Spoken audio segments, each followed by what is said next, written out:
Hi, my name is Jerry Simmons with Spring Creek Products. We're here today to talk about winged hinges. Winged hinges are really good for gates that you don't want to open up past a 90-degree angle.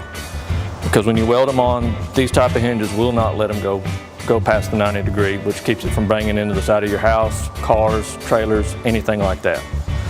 Wing hinges are really simple to use. They come apart.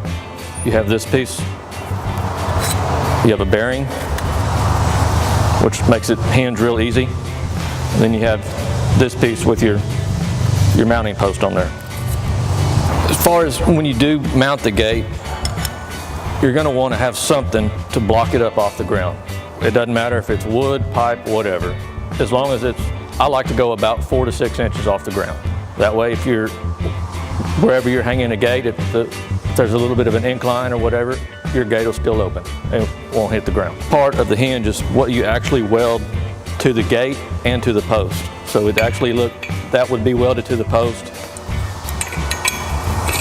and then this side would be welded to your gate.